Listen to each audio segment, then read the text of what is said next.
आपकी जमात से बार बार आ रहा है कि 21 अक्टूबर को कुछ बड़ी ज्वाइनिंग आपकी पार्टी में हो सकती है।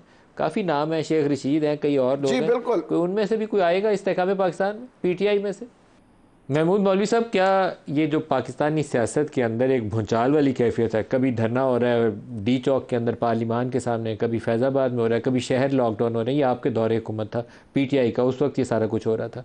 और उसके बाद ये 16 महीने जिस तरीके से पीडीएम ने हुकूमत की है, ना करते तो शायद पाकिस्तान का भला ही हो जाता। बहुत अफरा तफरी थी, बहुत बेयकीनी थी, बहुत महंगाई, बेरोज़गारी, इजाफा हुआ है, इकॉनमी सारी ज़मीन बोस हो गई। हल इसका सियासी इस्तेहकाम है। वो इस्तेहकाम आएगा या नहीं आएगा? Welcome back. 2017 में जब नवाज शरीफ को नाअहल करार दिया गया तो एक अकाउंट रिसीवेबल था 10,000 दिरहम का। कहा गया कि उनके बेटे ने उनको तनख्वाह देनी थी, वो लेकिन रिसीवेबल थी, तनख्वाह मिली नहीं थी उसको। उस वक्त की अदालत ने कहा कि ये एसेट है और उसको एसेट करार देते हुए उनको नाअहल करार दे दिया और कहा कि सादिक और अमीन नहीं रहे। ये इतना मुतनाज़ा और गैर शफाफ फैसला था जो उस वक्त की इस्टेब्लिशमेंट और अदलिया के गठजोड़ का नतीजा था। उसके ऊपर PMLN ने एक बयानिया बनाया, वोट को इज़्ज़त दो, और उसके ऊपर ही वो तराने गाते थे, वोट को इज़्ज़त दो। आज उन्होंने नवाज शरीफ की वापसी के ऊपर एक नया तराना उसी बीट के ऊपर दोबारा से जारी किया, वोट को इज़्ज़त दो। बीट वही सेम रखी है, कोई उसमें चेंज नहीं किया, लेकिन वोट को इज़्ज़त दो उसमें शामिल नहीं है। खुर्रम दस्तगीर साहब, ये एक नया ट्विस्ट है आप लोगों की पॉलिटिक्स के अंदर। ये मालूम नहीं मुझे आइंदा आने वाले दिनों में आपको क्या रंग दिखाएगा। वोट को इज़्ज़त दो वाला बयानिया आपको हेल्प कर रहा था। पंजाब के अंदर आप पॉपुलर पार्टी थे। उसके बाद इमरान खान ने एंटी स्टैब्लिशमेंट एक बयानिया शुरू किया, जिसका बयानिया उसका बिका खूब। आप बाई इलेक्शंस के अंदर हमने देखा 25 सीटों के ऊपर क्या नतीजे आए थे। अभी आपने जनरल बाजवा और जनरल फैज़ के हवाले से एक बयानिया दिया नवाज शरीफ ने इंटरव्यू में, फ़ौरन यू टर्न ले लिया जब शहबाज शरीफ यहाँ से वापस रवाना हुए। बड़े भाई साहब को कहा कि ये बयानिया अब नहीं चलेगा। तो अब आप इलेक्शन में जाएंगे क्या लेकर बयानिया, क्या चीज़ बेचेंगे? नो वोट को इज्जत, बस ख़त्म, दफन कर दिया उसको? नहीं मलिक साहब, वो तो वोट को इज्जत दो तो एक बुनियादी हिस्सा है हमारे बयानिए का। सिर्फ सवाल उस पे एक ही है जो कि हम सबके सामने है। हम सब ने अभी इस प्रोग्राम में भी और पाकिस्तान की तारीख में जो इस्टेब्लिशमेंट का किरदार है उस पर बात की है। अब क्या उसका तरीका जो है, एक तरीका वो है जिसका मैंने जिक्र किया कि हमारी मुस्लिम लीग नून की 2013 की हुकूमत ने एक साबिक फौजी डिक्टेटर परवेज मुशर्रफ को उस पर केस किया, उनको अदालत में लेकर आए और फिर हमने उसकी सजा भुगती। अब क्या अदालतों में लेकर जाना आइन शिकनों को, क्या ये तरीका है या हमें कोई और नया तरीका सोचना है? बहरहाल हमें इस पे हम सबको इस पे डायलॉग करना है और डायलॉग तभी शुरू होगा जब इंशाल्लाह नई पार्लियामान जो है पाकिस्तान की आवाम मुंतखब करेंगे कि ये जो सारे लोग हैं जिन्होंने जमहूरियत को और आइन को नुकसान पहुंचाया है, किस तरीके से इनसे रेकनिंग करनी है, इनसे हिसाब कैसे लेना है। तो लिहाजा वो वहां मौजूद है। सिर्फ ये है कि ये जो आप कहते हैं जी एहतसाब करना है, ये एहतसाब जो है ये उसका हिस्सा नहीं हो सकता अभी फिलहाल तो जो हमारी इलेक्शन कैंपेन है। लेकिन बहरहाल जब एक दफा पार्लियामान मुंतखब हो जाएगी तो ये तमाम इशूज जिसका जिक्र अभी नवाज शरीफ ने अपनी हालिया तकरीर में किया था, ये आएगा सामने। ये सब लोग जो अदलिया का हिस्सा थे, जो इस्टेब्लिशमेंट का हिस्सा थे, इनको बहरहाल एक दफा आकर जवाब तो देना होगा। तो लिहाजा ये कहना कि जी वो बयानिया दफन हो गया, वो बयानिया अपनी जगह पर मौजूद है। और नवाज शरीफ की वापसी अज खुद ये कह रही है कि वो जो पूरी एक कोशिश की गई थी सियासी इंजीनियरिंग की, आइन को अंडरमाइन करने की और जबरदस्ती एक हाथों से तराशे हुए सनम को पाकिस्तान पर मुसल्लत करने की, वो मुकम्मल तौर पर मुंह के बल गिरी है।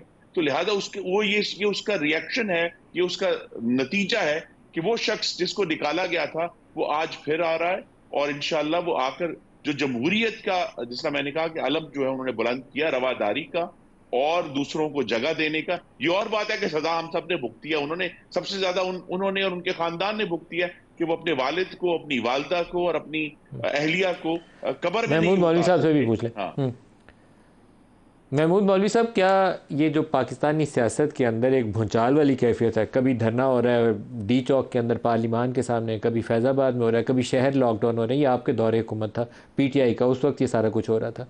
और उसके बाद ये 16 महीने जिस तरीके से पीडीएम ने हुकूमत की है, ना करते तो शायद पाकिस्तान का भला ही हो जाता।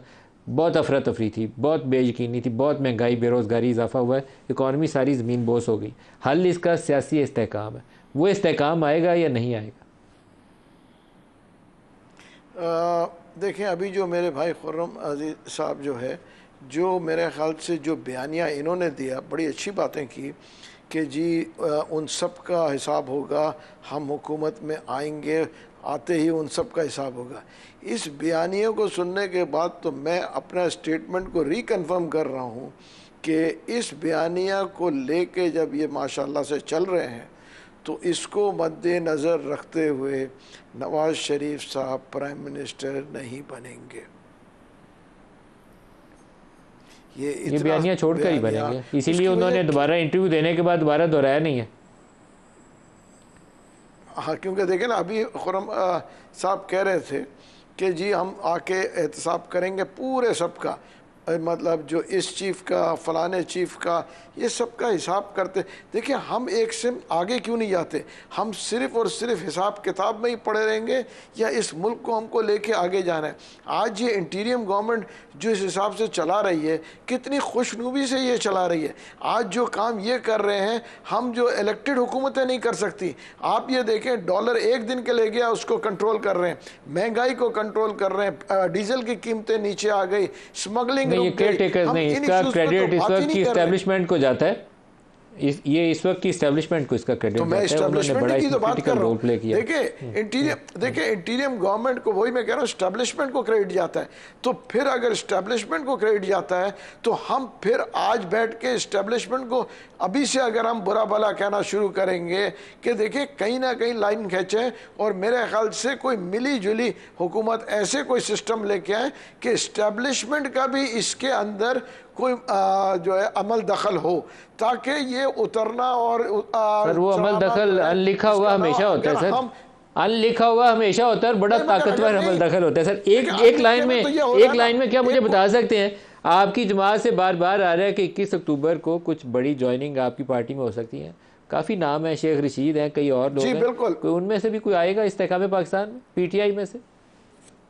नहीं, बिल्कुल पीटीआई में से काफ़ी लोग अभी जो है फाइनल स्टेजेस पे हैं, और इंशाअल्लाह अल्लाह ने चाहा तो 21 तारीख को काफ़ी बड़ा नाम जो है वो जो है पीटीआई में शामिल हो रहे हैं। ठीक है ना?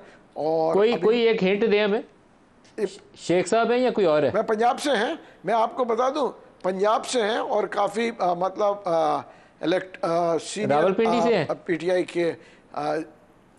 नहीं, रावलपिंडी से का मुझे एग्जैक्टली नहीं पता, मगर ये मैं आपको कहूँ कि पंजाब से है, ये मैं क्लियर कर रहा हूँ।